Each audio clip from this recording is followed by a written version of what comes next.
to this last panel of the Future Water Summit. My name is Dave Dzonbeck. I'm a professor at Carnegie Mellon University.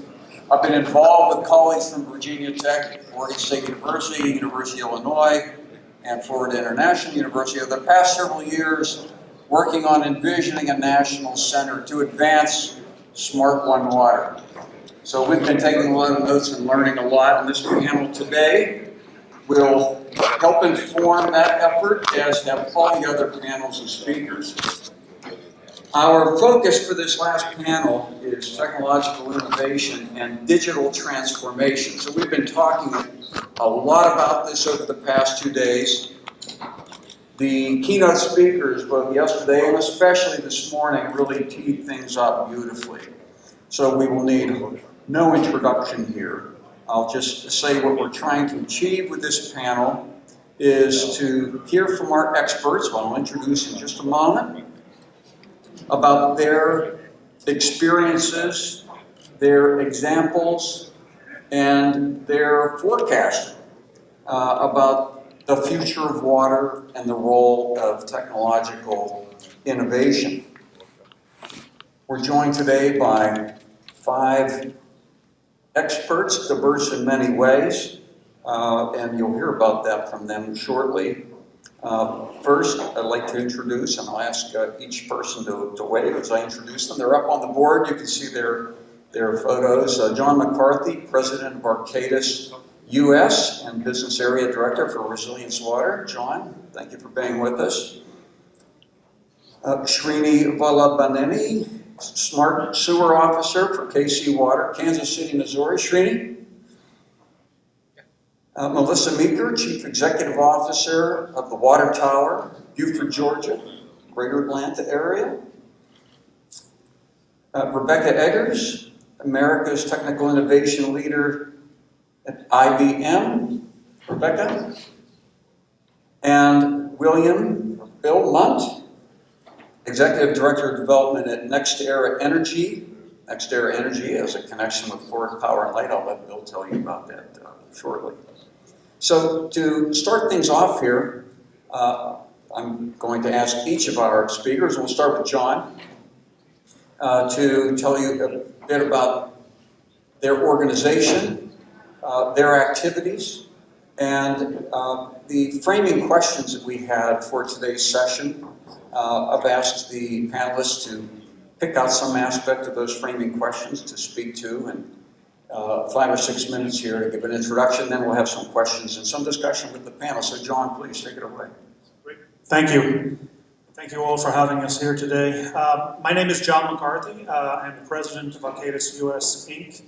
And also I have the pleasure and the privilege of leading our North American water business, which is, as many people know, I call it the best job in the world because we actually have one of the great teams. They make life really, really easy for me. We hire great people, but my job fundamentally is to create a culture, create an environment, create an opportunity where that innovation, that creativity is able to come forward and solve what I consider some of the world's most challenging and complex problems. I was actually born in Dublin, Ireland, and anybody who has had an opportunity to go to Ireland knows we lack no water, unfortunately. Growing up as a kid, we had 250 days of rain a year, and it has its effect on you.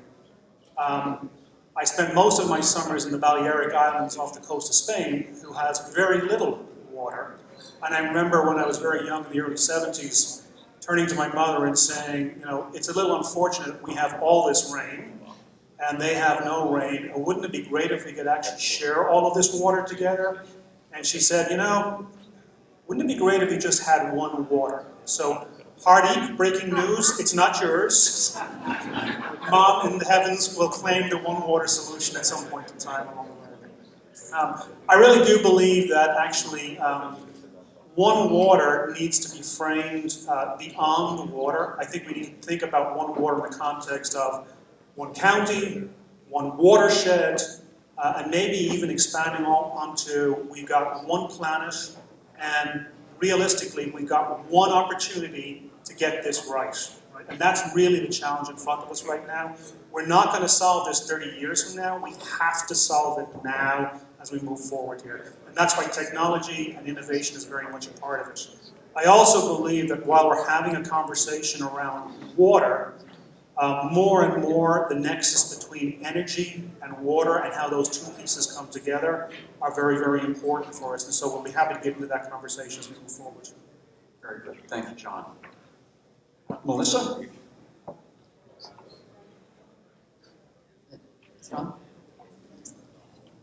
Thank you very much for the opportunity to be here.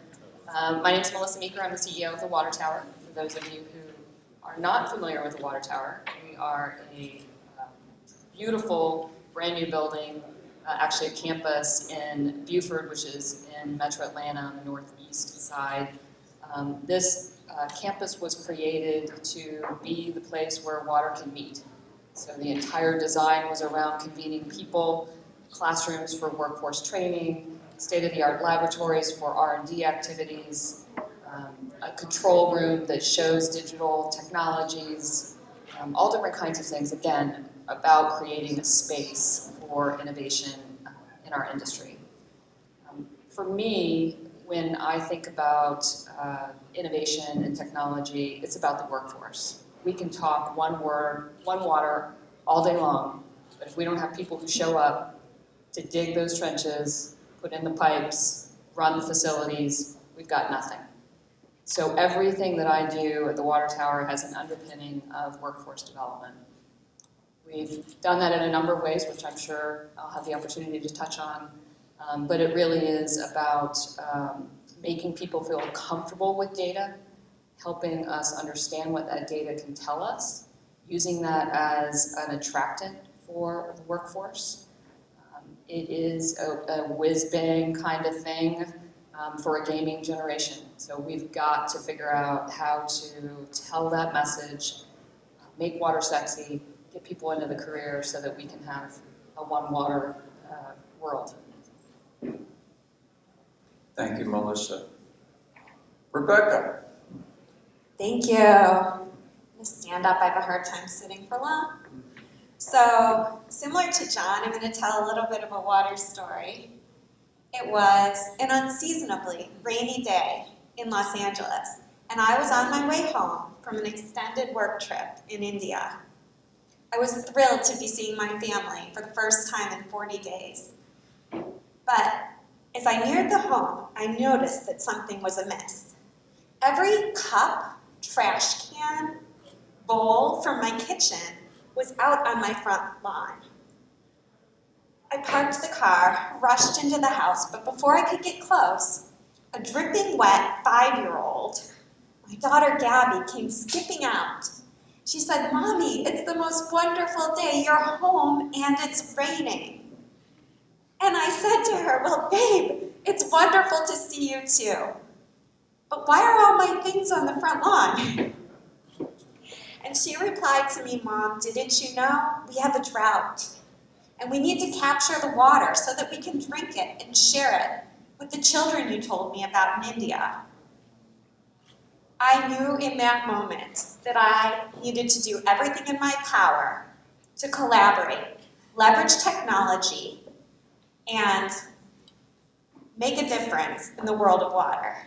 So thank you for having me here today. And you know, I'm incredibly inspired by what you do, not only to provide secure, reliable, affordable water to the communities you serve, but in this community that's gathered here today to consider this one water vision. And I think it's incredibly important now, more than ever.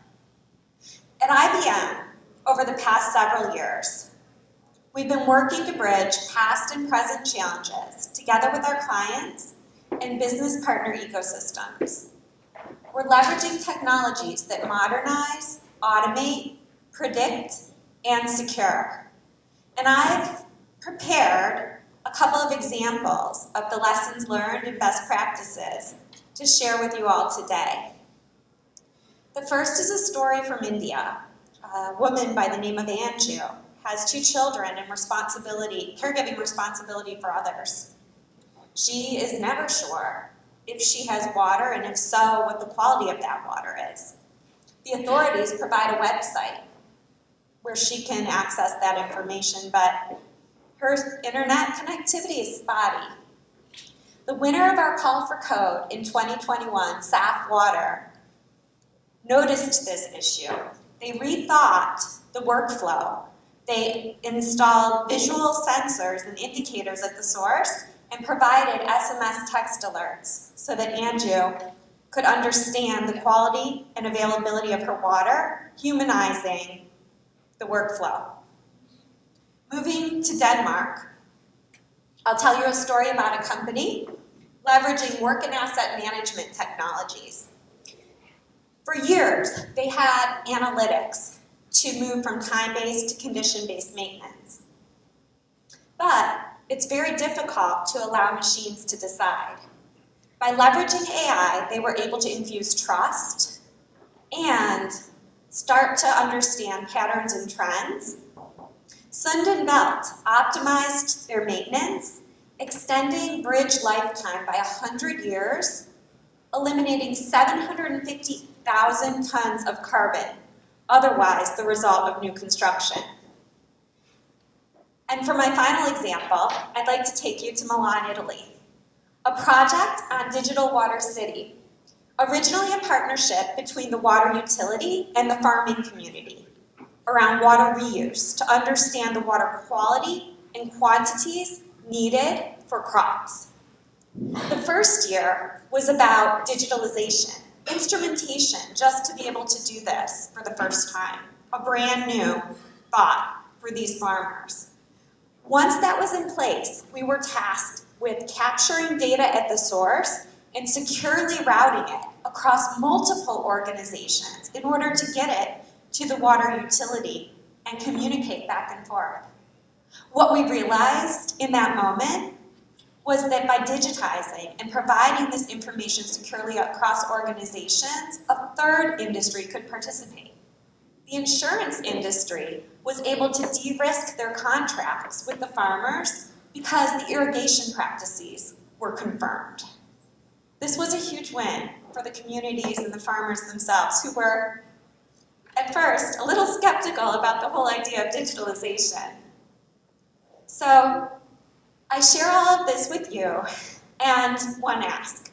I know we're here to do a lot of listening and collaborating, and all of you who I've met at the breaks, I know you're committed to all of this. I'd like to ask you, though, to join me in challenging the status quo with one specific action. At our next break, introduce yourself, please, to someone who you have not yet met.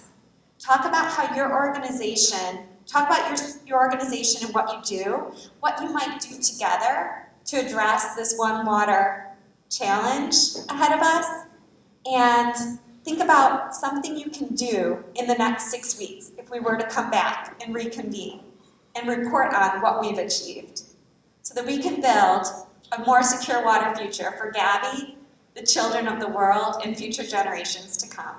Thank you. Thanks, Rebecca. Boy, the challenge has been put down. So our breakout session will give you an opportunity to meet people and step up to your design challenge. Next, we move from the global to the heartland with Srini. Srini, take it away. Good afternoon. Well, appreciate the opportunity to be here today. I work in this Kansas City Water, Missouri leadership team.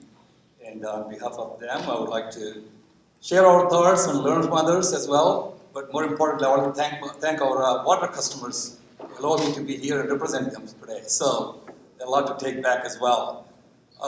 My personal background is on the conference app, so don't go much into it. But I was brought here to mainly provide utility perspective to this conversation today, and I will do so.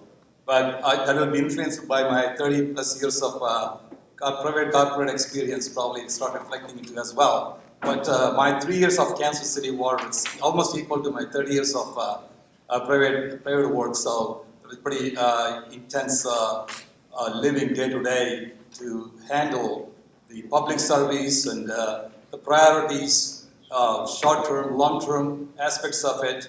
And so when you talk about one water, long vision, so in my mind, I go back in pendulum that every day to be long-term and get by every day, but plan for the future kind of thing. So these conversations we had yesterday and today are very invigorating for me. Having said that, I would like to give a quick in the context of KC Water because I'm speaking for utility. It is a 160 years old organization, and we serve water, wastewater, and stormwater. So you can call it a one water organization. And we serve about 850,000 people, or actually customers, I would say.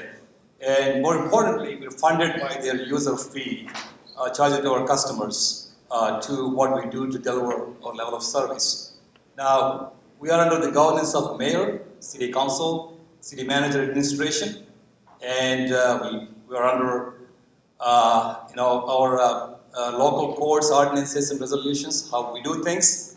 And when we talk about the utility transformation, we have to start conversation from how funding works and how the financing works. That's what drives everything, our lives every hour, every minute in our workplace. So this conversation really need to talk about the funding. I think some of folks touched upon yesterday. And how technical innovation occurs in KC Water, very briefly. We in KC Water highly value continued growth and evolution of the digital solution to help our delivery of our services. Being a good stewardship of public safety and water quality. And I wanted to emphasize it has been intentional. And we needed it to be able to keep up with the amount of work we need to do for monies available for us to deliver services. Our current state is that we have many digital solutions. We have tools, we have dashboards that help us the day go by. But we also have frameworks to continually evolve them to higher levels. However, like many other water agencies, we are challenged with a problem, actually solution we created became a problem. Whereas we have all these digital solutions, sometimes they're discrete, they're not well connected. And so we are now charting our course to integrate various digital solutions across 3 water business lines we have so that we could work towards to more comprehensive, well-connected, and intelligent water management platform. Now, that won't happen overnight, we know that. So our thinking is to over a decade and beyond is what our travel is going to be to get there. So for us, the digital transformation is really, I can put it we balance 5 important considerations. 1, delivering customer service within the affordability constraints. That's key. We can only do what we can afford. I'm not looking at my neighbor who got a fancy car, which I can't afford. I can only do what I can do within my financial constraints. So that's one of the important considerations for us. And number 2, the satisfying mandated, unfunded regulatory requirements. We have a consent decree that is going to ask us to spend multi-billion dollars through 2040 to fulfill some of the requirements for our wastewater systems.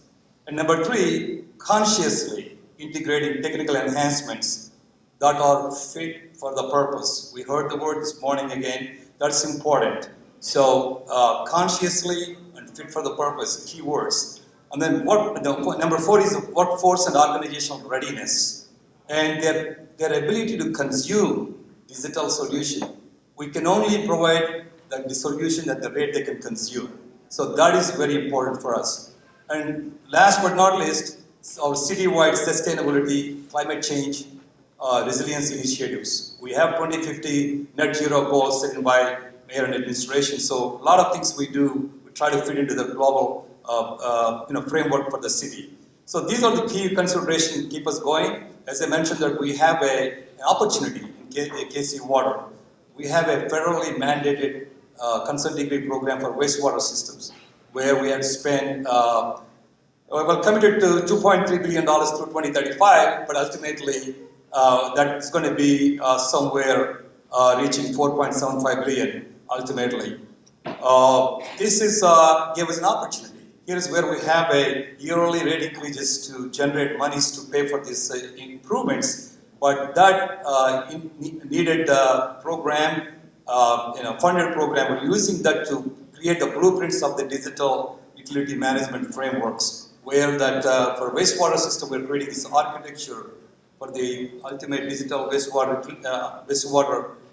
platform, create that architecture, then port and to the other two systems, water, stormwater. So spend $1, maybe get around 2.75 kind of return, because we still have to customize to the other two business lines. So this is what our journey, we're taking really advantage of it. We have a Vision 2035 driving us, the strategic plan, tacticals laid out, but one of the guiding principles is we're not afraid to change the course as needed. So we'll be looking at our strategies and tactics every 2 years, in the next at least 5 years, and then adjusting to the some of the emerging innovations and such and whatnot. So we have an open architecture. I did prepare to answer those 3 questions, Dave, but I'll wait for my time next time I have an opportunity. Thank you, Srini. Thank you. Bill Munt is next going to take us to the Water Energy Nexus. Bill. Great, thank you. You actually stole my thunder there a little bit. I was going to say, you might be wondering why someone's here from Florida Power and Light or NextEra Energy to talk about water, but we really are at the nexus of energy and water. So I'll tell you a little bit about myself, a really innovative project that we're working on in partnership with Miami-Dade County, and then talk about why water is important to FPL. So as David mentioned, I'm the Executive Director of Development for Florida Power and Light, a division of NextEra Energy. If you're local, you know us as FPL. We're the largest investor in utility in the state. Our service territory includes the entire Tri-County area, including Miami-Dade County, where we're sitting today. I moved here 30 years ago, so I've seen the evolution of the state of Florida and the evolution of water within the state as well, and how important it always has been, but has become even more so as it's become a constrained resource. I got my undergraduate degree and master's degree here in Florida, and I've been working at FPL for 15 years. So the last 3 years have been in development, and I lead what we call our Clean Energy Infrastructure team. And that's developing large infrastructure projects like hydrogen and including water. And now we're kind of getting to where water fits in with energy. And so even the most efficient, clean burning, combined cycle natural gas power plants require immense amounts of water for cooling.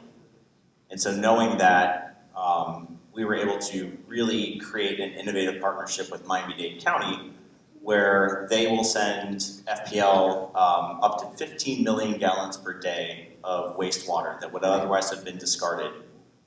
We will take that water, further treat it and clean it, recycle it for use in our power plants for cooling, and then inject that already cleaned water back into the ground. And so what that all means is we're taking up to 15 million gallons a day less groundwater out of the aquifer for cooling. The county found an economical reuse for their wastewater. We have a more resilient water source for our power plant. And of course the environment wins because we're using less groundwater. So it's really a win-win-win partnership, and the county's been a great partner to work with. But that's really where FPL kind of meets water at the nexus between the two industries, energy and water.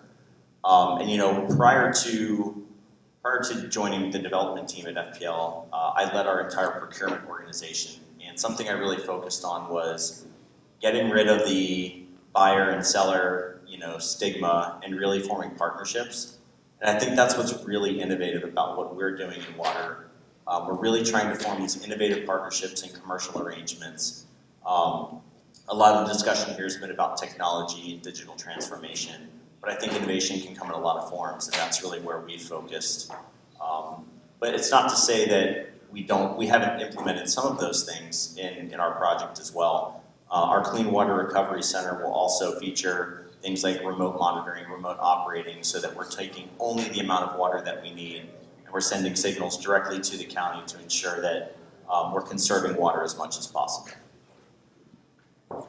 Thank you, Bill. Dave, if I may do a little bit of a build on that, because it's around the whole energy and water nexus, right? And I think you asked us about sharing very specific examples around it. So I wanted to share how Sometimes we really need to think outside the box about where we're going to leverage that data and where we're going to leverage that innovation. We're doing a couple of projects right now with some utilities in Texas where they're looking at their operations of their facilities, their pumping, their water production, how they move things around, their reservoirs, etc. And what they have asked is, because they're seeing such energy, price of energy spiking significantly within the state of Texas, depending on what the weather patterns are starting to look like. So energy in Texas is very much dependent on, do we have enough solar, do we have enough wind, etc.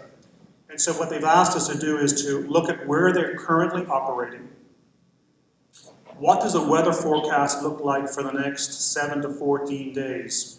And then use their historian data, look at all the historical data they have with weather patterns and where their operations are, and then do some predictive analytics, artificial intelligence around where do we think the price of energy, where's the price of a kilowatt hour going to go in the next 24 hours, the next 48 hours, the next 10 days. And based on being able to predict that, give them operational input on how they should adjust the operations of their water production, storage, and pumping of facilities. And so I think this is really it's a win-win, because the utility obviously is saving money in terms of those peak hours that they're paying for energy. The customer is ultimately paying less for it. And frankly, they're placing less demand on the grid, so they're helping all of us by reducing the energy demand overall. And I think we have to need more and more of that creativity and leveraging the data. Here comes another example. We're going to completely go off script now. Go ahead. I just wanted to lean in to this idea of the examples and providing the examples. And this particular example has yet to come to fruition. And so when I was sort of preparing my talking points, I was told, well, Rebecca, you can't talk about that. It didn't work. It hasn't worked yet. I'm like, you know what? That's okay.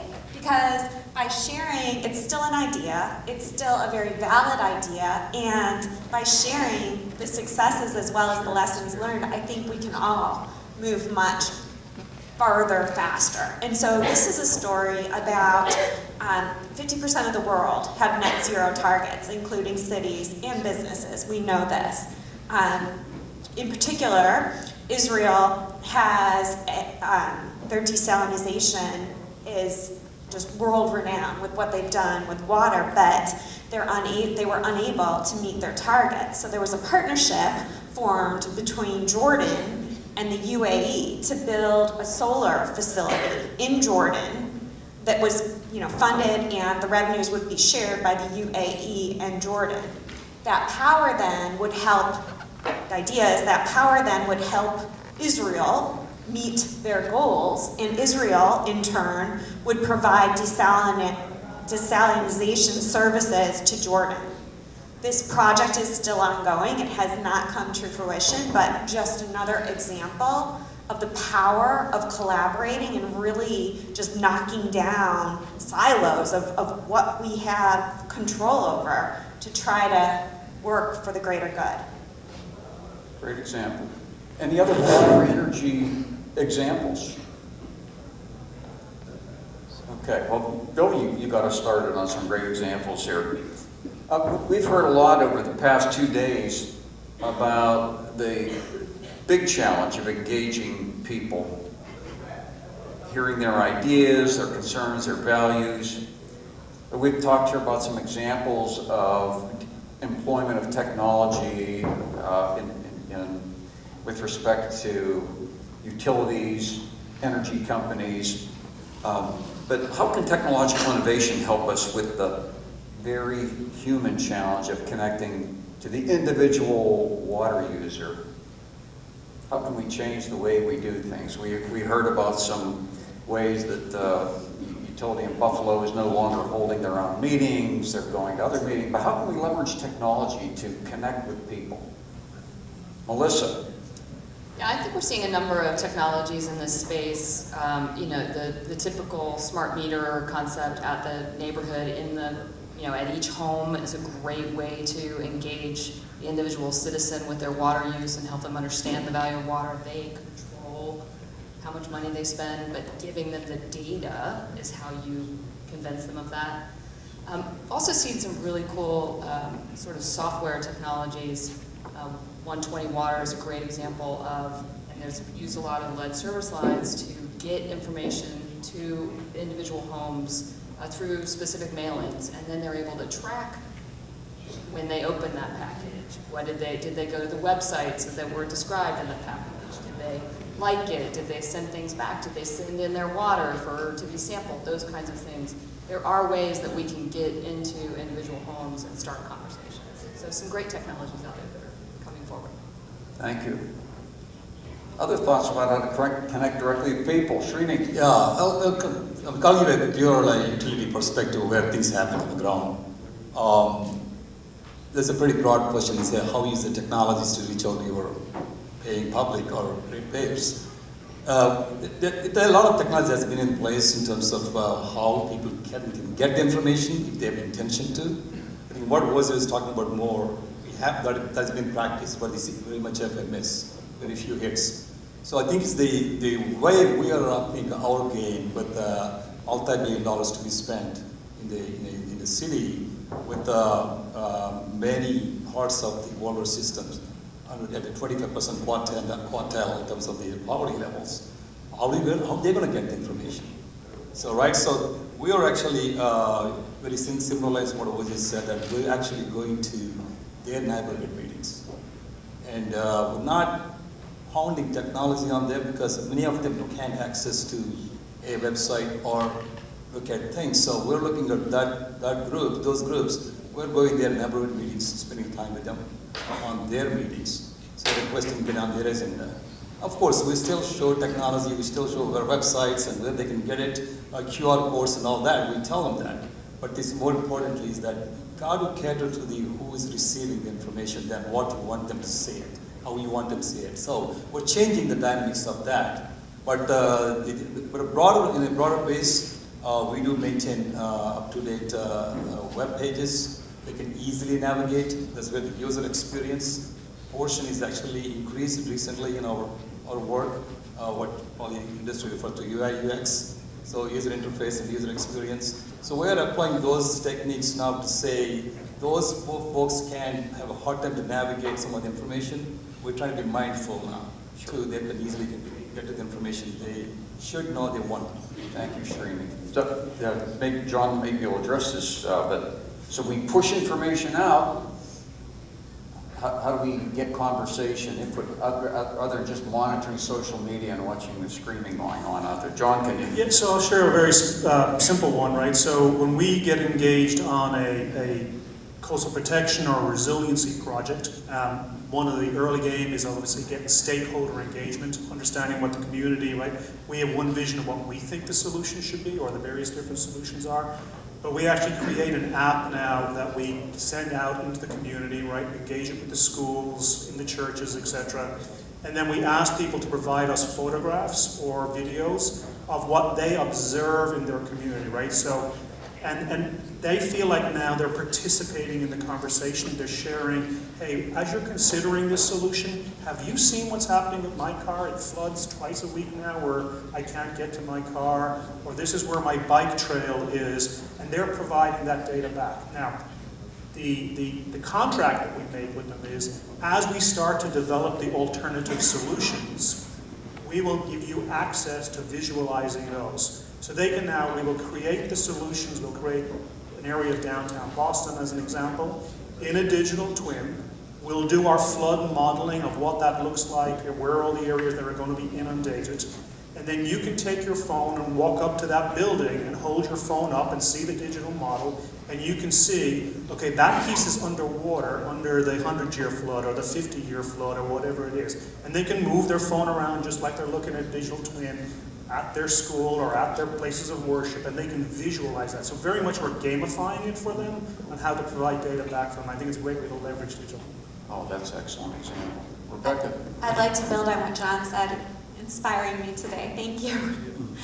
But just around this idea of resiliency, I think as organizations and water and wastewater providers and just organizations in general have done a great job of being able to provide a consistent, seamless experience across channels. So a lot of work has been done from a technology standpoint to be able to communicate bidirectionally with customers in the manner that is their preference.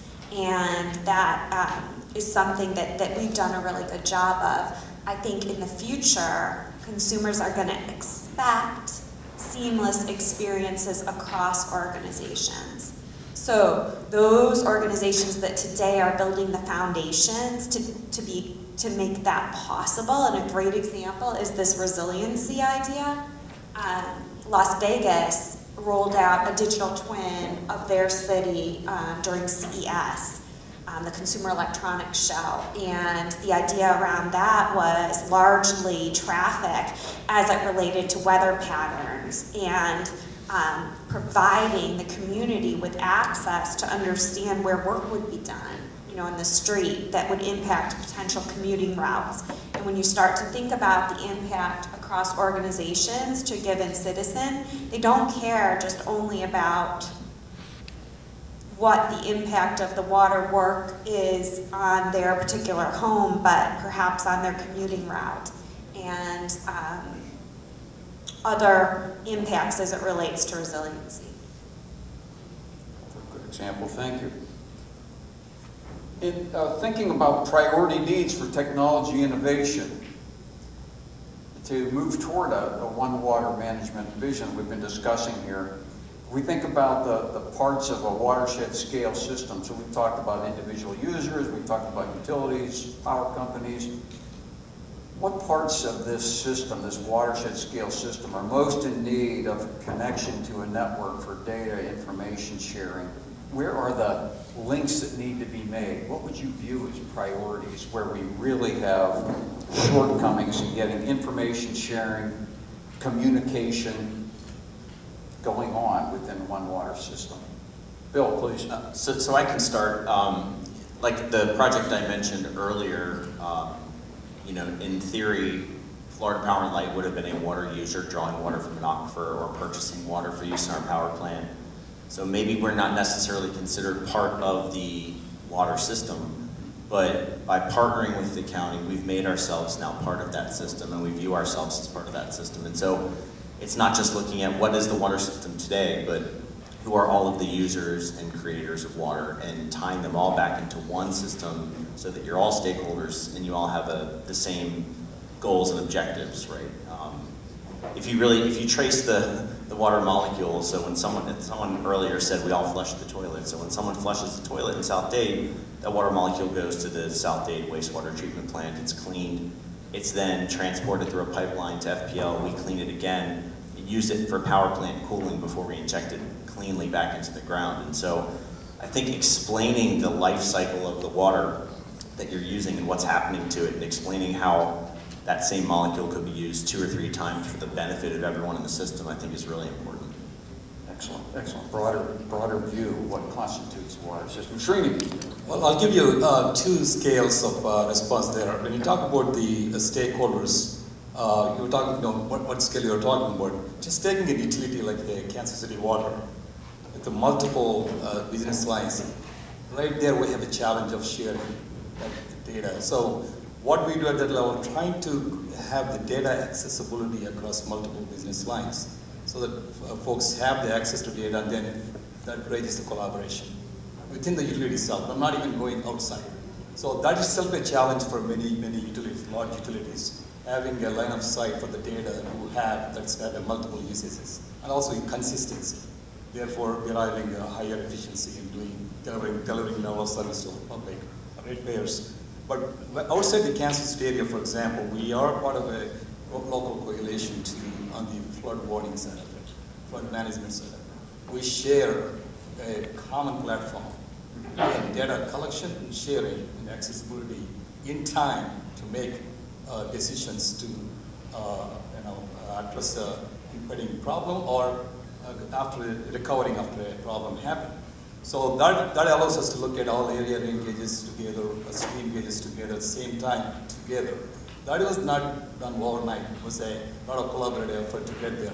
In a higher scale, that we are part of the Missouri River Basin. So, but in the area we have a coalition, the Missouri River and Associated River Coalition, 75-year-old organization. So a lot of collaboration happens at that level. Looking at, so key is what are the priorities, what data that we need to collect individually and share, and how you leverage the data to bring the impact to the local, regional scale. So all these things are not perfect, like we live in an imperfect world, but the platforms are there, but the lessons are that somebody to start it, draw the framework, and they keep working at it.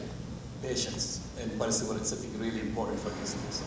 Depends on the specific partnership. Rebecca, do you have something? Sure. So this is a quick one, but the thing that scares me the most is the fact that we're dealing with critical infrastructure, and we're such a fragmented industry.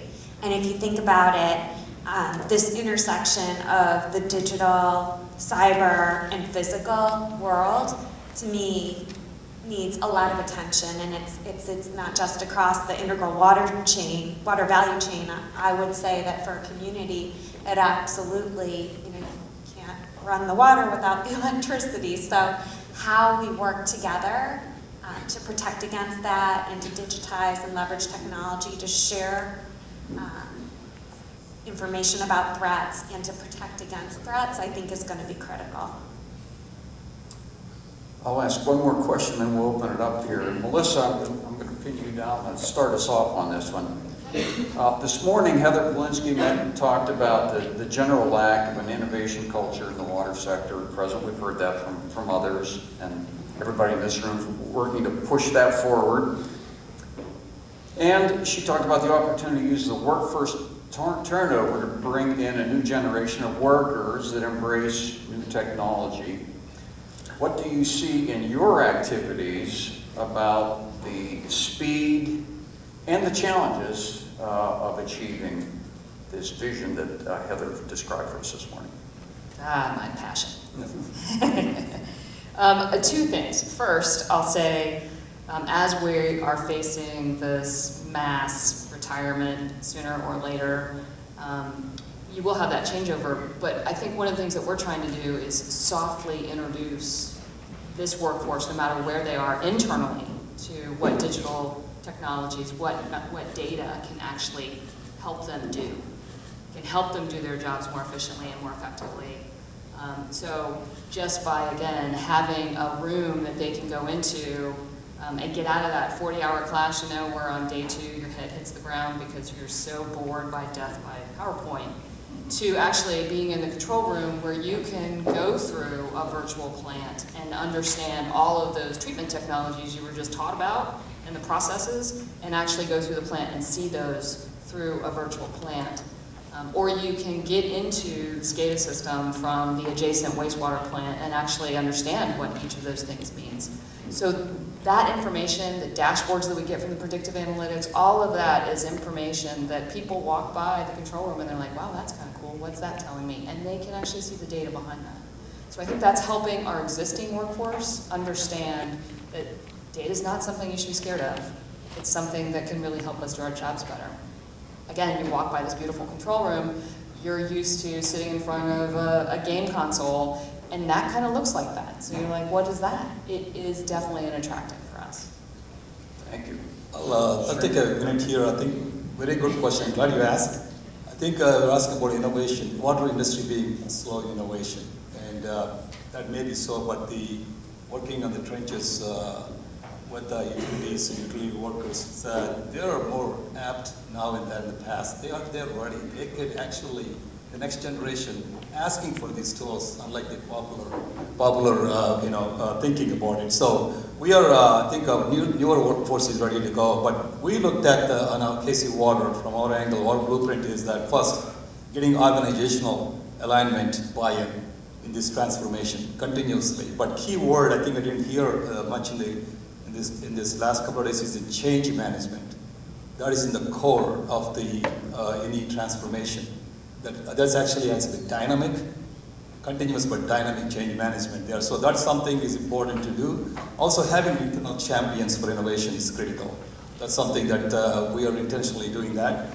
And also being aware of our current state now of innovation.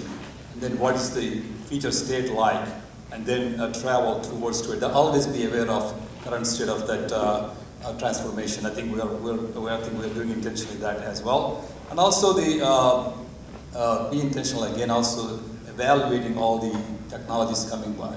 So we're talking the other day to Melissa that we want to actually institutionalize the process so that there is a gateway for technologies come and present, and maybe through a value demonstration exercise to provide integrate the technologies. But also part of innovation is that we're going to focus our own game. We know our constraints. We know how high can jump by when, and that awareness, and then be thoughtful about it. It is going to get us there. But finally, as I already mentioned, that it's got to be a dynamic strategy plan. Don't be afraid to change, kind of thing. So these are the 5 principles for us to continue to consume higher level innovation. At least as a blueprint. I'm hoping that current team and future teams will embrace and keep it going. So that's our wishful game plan for us at Casey Water. Thank you, Srini. John? I will add that I think, and it's one of I've struggled with it myself, right, is as you're trying to change the culture, we come from a business that usually was tried and tested, right? We had to get it right. We didn't make any mistakes. We'll make sure we checked it and checked it and checked it again. As we move more and more into that digital and levering innovation, there has to be a shift in the organization to be willing to fail, willing to take things on, willing to accept that as you try new things, the organization, the industry is willing to accept a failure along the way. Hopefully not all the time, right? But you have to be willing to fail and fail fast and move on and learn from those experiences. And so as you build an organization that builds that digital innovation and leverages into the organization, you also have to build an organization that's willing to learn to fail. And that's culturally not in our DNA. Yeah, I mean, I just have a quick response from a utility management perspective, John, that you are 100% right. That's where we were a little bit slow in getting up new technologies. I think there are certain types of utility management activities, yes, you can fail. Certain activities you cannot. Is there's people go to jail, people lose jobs. So I think the key is that taking a good risk is very important where we are, but knowing what is good risk is a lot more important. So that's the reason why the test it, fail, but then scale. So within the innovation, each technology, it's a 3 stages. You do test and see where the fit for purpose for what, but then mature it to the scale up. So startup scale up approach is what we are thinking. Just one point on this. I agree. I do think that there's a responsibility on the vendor side as well. I talk to vendors every day, all day long.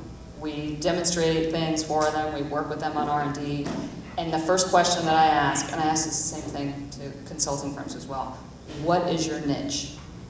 And if utilities understood the niche of a specific technology, again, I don't care what the technology is, there's a sweet spot. Sell that sweet spot. Don't go to his utility to sell something that should be sold to, a 2-person. Yeah, I mean, there's a sweet spot. So be honest, because people are depending on us to spend our money right. Their money, actually. Yeah, so somebody said in the last conference, I guess I was there a week ago, is technology innovation only go as fast as the trust you build with the systems, with the people, right? So that is the core of it. So, but at the same time, it's exciting to see how many innovative ideas coming up. Less than 5 years old, I see rapid growth. But it's important that the technologists stay enthusiastic. I think it's important. But then connect with the utilities and then consulting community to make that value proposition, and then be willing to go and test your innovation first. Got to invest into it. But they connect with the champion within those utilities. That's super important. They are the one can make a difference for how the technology can consume, because somebody inside actually giving some that development. Start the trusting process of it. So, but it's an exciting time, and I think utilities are ready to take innovation. I think if I can speak for it, just as Melissa said, just be mindful about how you dose it. how you're gonna evolve it. Don't look for running first. Like the old days, you gotta crawl, walk, and run. We engaged a difference between the owner and consultant perspective here, and it got the juices flowing. Rebecca has something to add to that. And got my mind going when you said the word trust, because we talk a lot about this human technology partnership and what it's going to mean for the people who are in the workforce today to make that leap, to begin to trust technology. We have to create the space for that. So how do we leverage technology to try those things that we want to try so that, you know, we're operating real systems and failure is not an option in the physical environment. So how do we leverage the technological environment to try those things that we want to do and build trust? And I provided that example on the work and asset management side of things. You know, we have analytics, we know we have insights, but to actually trust machines to take that on is a huge leap. So how do we incrementally do that?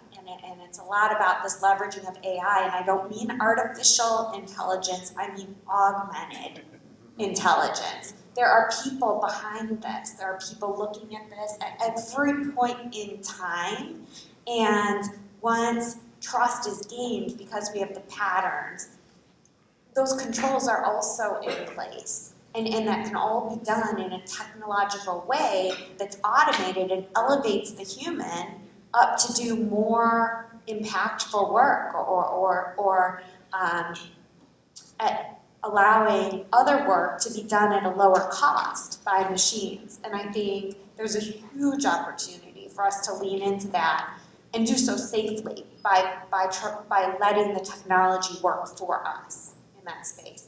Well, Srini, I think that's a good note to end on. Before I get the owner cranked up again. I had planned to have a few minutes for questions from the audience, but please come to our breakout session. It's been a terrific group. Alberto Lazaro has been helping me here, taking notes. He'll be helping in the breakout session. Please join me in congratulating and thanking this terrific